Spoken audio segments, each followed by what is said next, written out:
Gowned, hooded and dog-collared, the past wardens of Radley look down from on high at today's Radleyan as he dines in hall.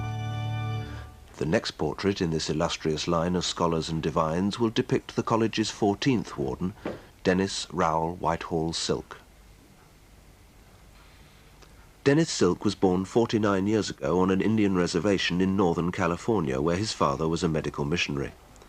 Prep school in Bognor and public school at Christ's Hospital was followed by a respectable degree at Cambridge, and rather more important, a double blue in cricket and rugby.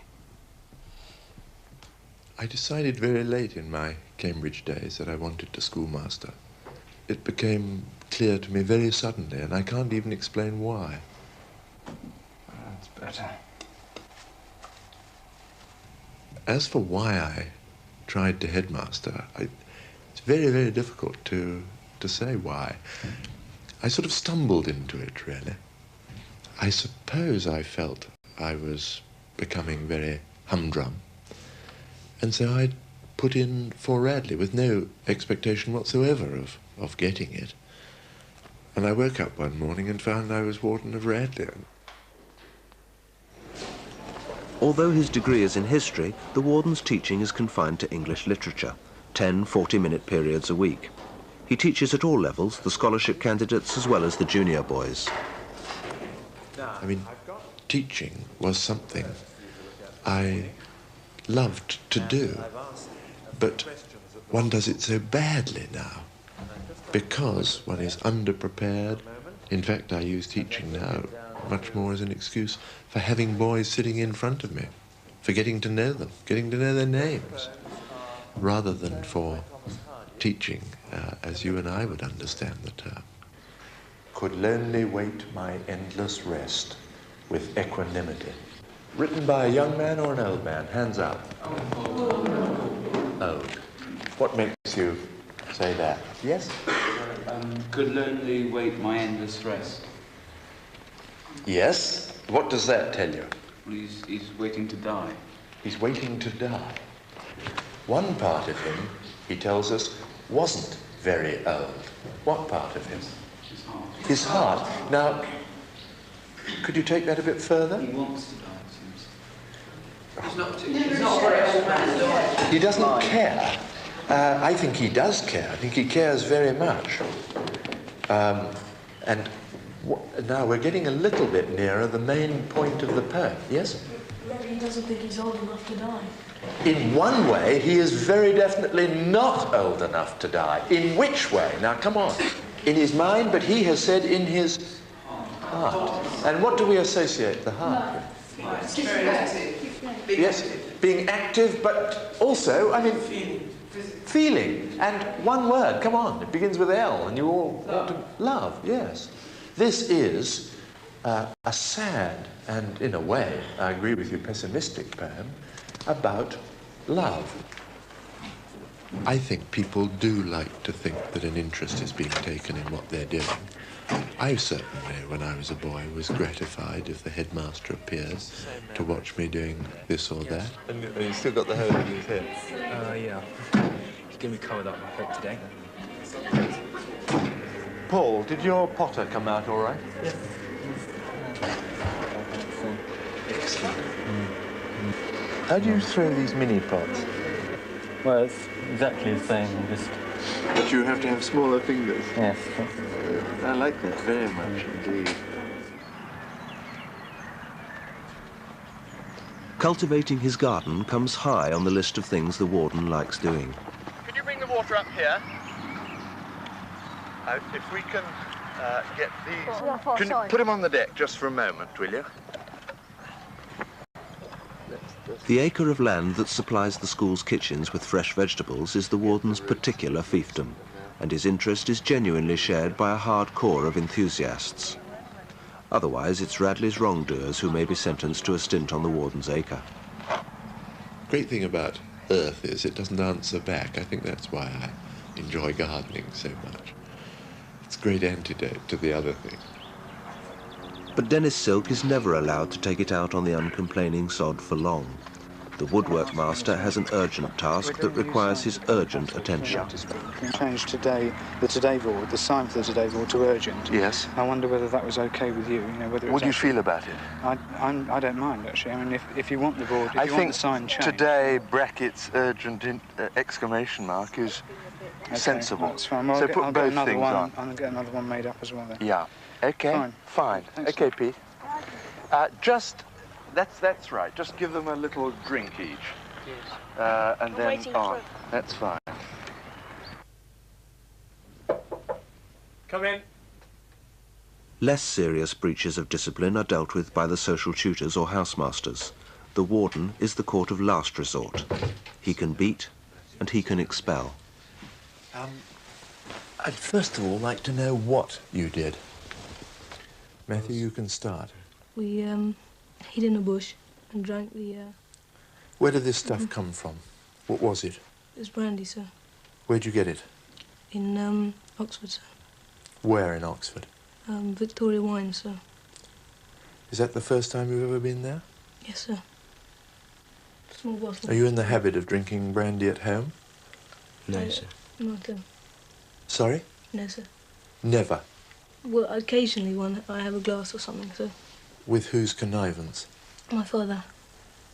Mm-hmm. How old are you? 15? 14, sir. 14? Sir. And you, Nick? And what do you drink at home? At a meal, maybe cider or wine, or sometimes beer. Mm-hmm. And then when we're having a more sociable meal with lots of people around, sometimes we have liqueurs afterwards. You have liqueurs at home? Yes, sir. Well, you don't have any of those things here, and you were here when I spoke to the school at the various levels? Yes, sir. And presumably you don't think I mean what I say? No, we think you mean what you say, but it's not a challenge exactly. Well, what were you trying to prove last night? Not trying to prove anything, sir. It was... It seemed like a fun idea. And do you think it's fun to go and sit in a bush in the middle of the night and drink brandy? Not having done it, no, sir. Having done it? Mm. Because apparently you were rather the worse for wear. And I shall be ringing up your parents and letting them know about this. Because if you were to do this again, you'd go. Yes, sir.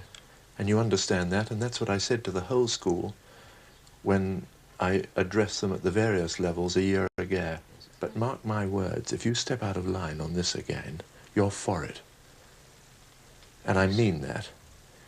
And that doesn't mean just next term or the term after that. That means between now and the end of your time here. All this summer, the warden has been agonising over a decision. His deputy, David Goldsmith, is moving at the end of term and a successor has to be appointed. There are two front-runners, Anthony Hudson and Alan Dowding, both social tutors. But the warden could spring a surprise. Today, at last, the Dons will learn which of their number is to be elevated to the position of sub-warden.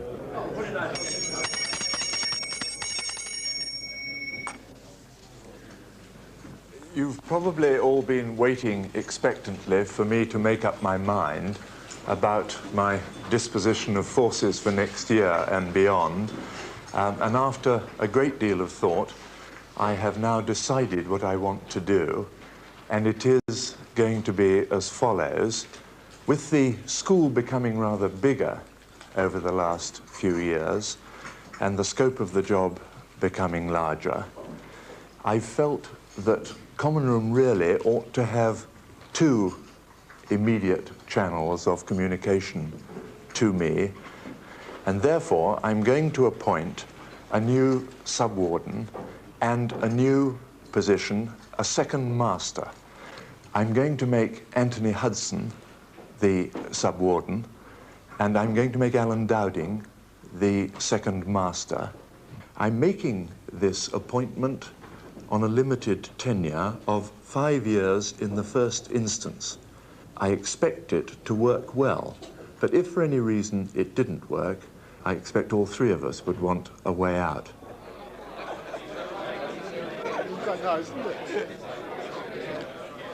Dear Mr. Brand, many thanks for your letter, registration forms, and cheque. Full stop. New paragraph. We much look forward to Edward's entry in September 1988. Full stop.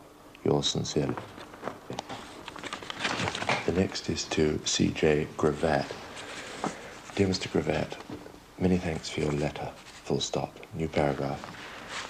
Sadly, I fear that we will have no place to offer your son. Full stop.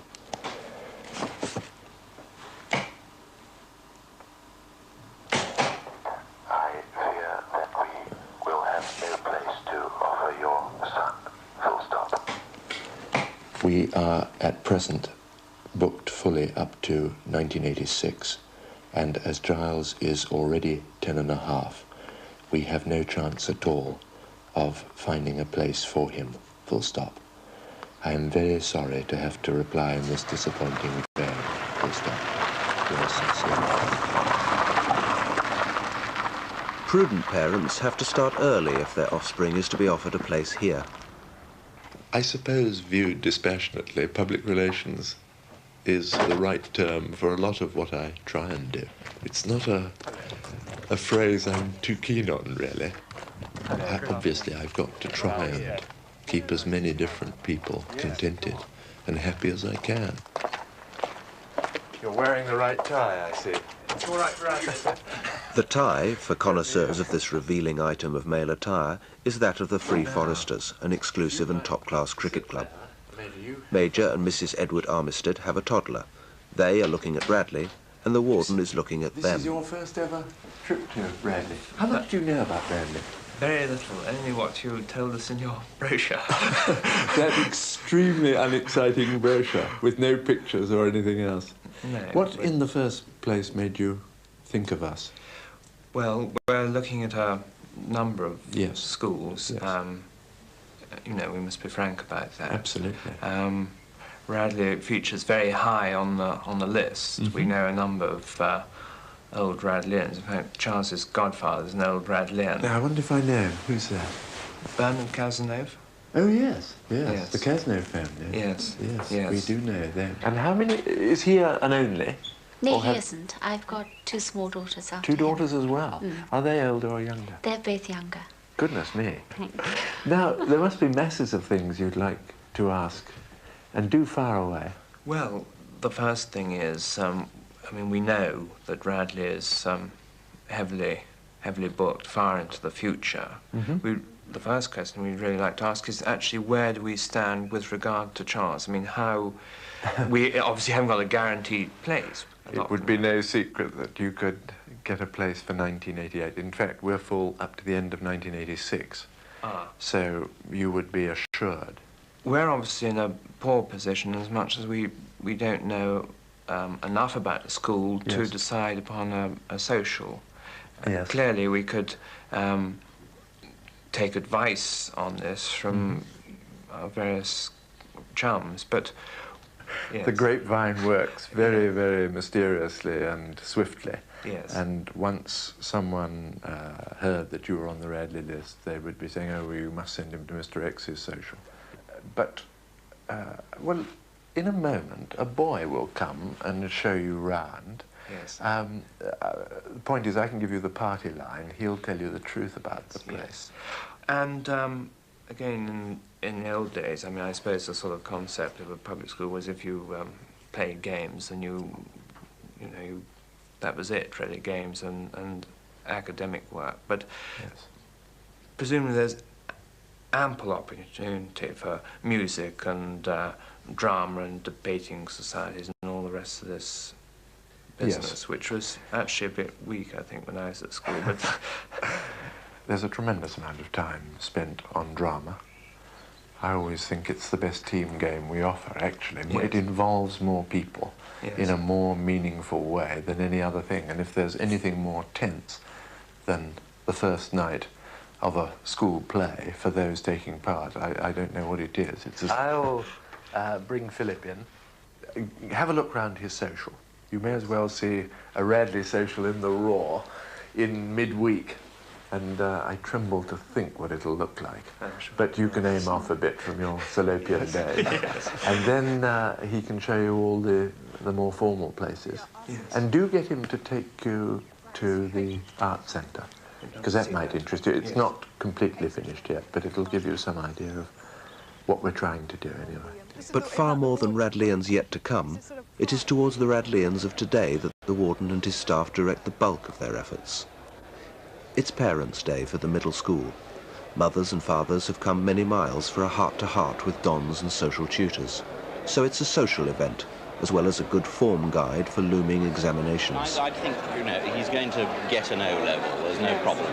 If he started happily, it's a very, very good omen indeed. Of course, but never mind, he's interested. And he's wearing bright red socks, which shows that he's a man of character. What was the last thing they dissected? Was it a mouse? They did a mouse, yes, they did a mouse last term. Well, we can cope, I think. Yes, please cope. If he wants to shout at us, we don't mind. No, but I think he'll shout back at him. But if you shout at us, we'll back you. Thank you very much, that's nice to know. Thank you very much for your letter. I think it's marvellous that you write them personally. Well, I mean, it's the least one can do, really. I've given Mr. Money my answer. Oh, how very sweet of you. I've read, well, it seems awfully stingy, but I hope in due course we'll get These days, let's face it, anything is generous. When you think of the fees or... The warden is a justice of the peace in the local juvenile court. He's often struck by the fecklessness of parents in the cases that come up before him on the bench. But he also knows that parents in the upper middle bracket can be equally remiss. Ladies and gentlemen, may I, on behalf of all my colleagues, issue you with a very, very warm welcome. Now, the business of the day is very simple and can be contained really in just one word. And I want to emphasize it very strongly at the beginning. The word is cooperation. Because I think that we have embarked on an undertaking in which, if we can achieve that sort of relationship, everything is possible. And that brings me really to another side of our philosophy. In one sense, we are simply trying to provide a variety of different opportunities for a boy to shine in. I think that a boy comes alive and becomes a real person when he has tasted success. And that may be on the games field. That may be his only area of success. And if it is, I'm delighted, and we will give him every bit of encouragement we can. I remember vividly a very fine man, an Australian headmaster called Sir Brian Hone, who was headmaster of Melbourne Grammar. We were talking about voluntary as opposed to compulsory, and he said to me, any boy who's worth his salt will take the easy way out. And he went on and said, what they need is coercion into experience. And that keeps coming back, coercion into experience. Take the horse to the water, and he may well drink. What are the enemies? Overindulgence is one of the biggest enemies we face. Too much, too early. In fact, I'd go so far as to say too much, too early kills. And a bit of hardship, earning what you do, is quite an important lesson to be learned. And I'll leave it at that. In May, Labour was committed to the abolition of schools like Radley and the withdrawal of their lucrative charitable status, which exempts them from tax on their investment income. I naturally was very worried before the last election by the portion of the Labour manifesto which spoke of the abolition of fee paying, because that, naturally enough, meant the end of all independent schools which lived by their fees. Charitable status, naturally, would have hit us very hard if that had gone, but I can see the point of that, whilst not agreeing that it is a good thing to hound education of any sort. The Conservatives, by contrast, were sympathetic. and the present government now proposes to spend public money on sending boys and girls to public school. Some people wouldn't want it. Some people think we're mad to do what we do, to take children out of their homes and board them. So it'd be very interesting to know how many people would actually want a public school education if it were freely available. I think we'd be surprised by how many people didn't want it. While the country reverberated to the sound and fury of the hustings, there was another election in Peyton's Quad. I will introduce Mr. Rupert Gaither for the National Front!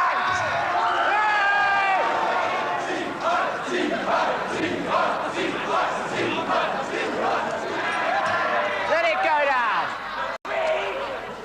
We have need for a strong government, one with courage and, above all, patriotism. Patriotism, my friends. And yet you call us fascists?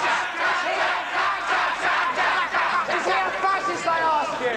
Yes! Is he a Nazi? Yes! Does he in any way resemble Hitler? Yes! I have a dream of a strong Britain. I have a dream of a white Britain, a powerful Britain, an economically stable Britain, a crime-free Britain. Okay, this is Tim Huxley for the Workers' Revolutionary Party. Citizen comrades! Britain has seen the major political parties and our political system as a whole drag it down for years. The time is right for revolution. Shut up. I know you're all prejudiced against socialists in this school, but here's a socialist who believes in the Labour Party, who believes in the future of Britain, not just in the future of himself or his selfish money. Andrew Darley for the Labour Party. Give him a good hearing. Brothers, my speech contains two parts, thank you. The first to prove to you that the Labour way has been the better way. The second to prove that it will be the better way. Created or saying 366,000 votes. And now freedom of speech, brother. The Conservatives, the bourgeois, capitalist-minded Tories.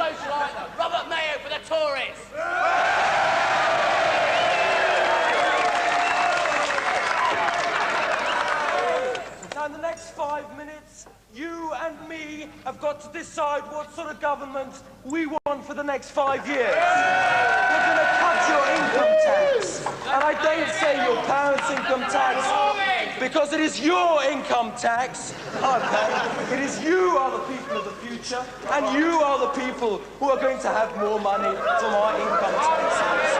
We're going to have freedom, we're going to ban second picketing. We're going to have freedom, we're going to use a secret ballot for the unions. The road ahead is tough. It is horribly tough. It is difficult.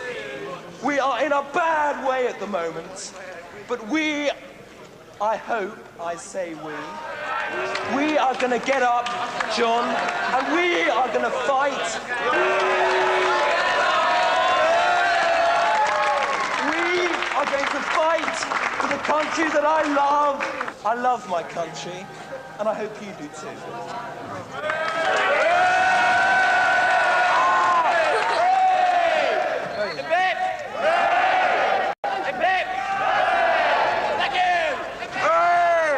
There was never much doubt who would win. But Radley's mock election was not a mockery. Every boy over the age of 18 was entitled to vote in the general election.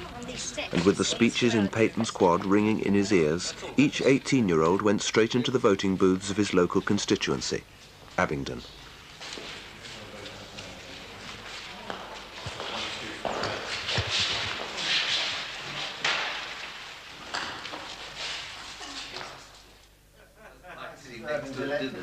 Election night. Studies and common rooms strangely quiet and tense. Conservative majority of 10,538, that's up from 8,454. Liberals still in second place, 15,000, their vote up in Cheltenham, losing its deposit. I should just say one thing about this picture. The little white dot shows you where Cheltenham is. Lewis, Communist Party, 33.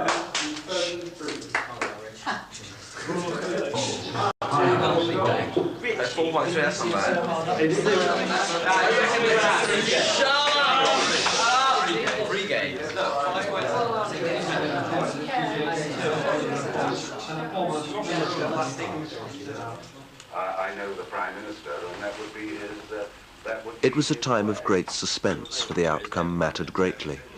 Hoping for the best, but fearing the worst, the warden, sub-warden and sub-warden-elect waited and watched together.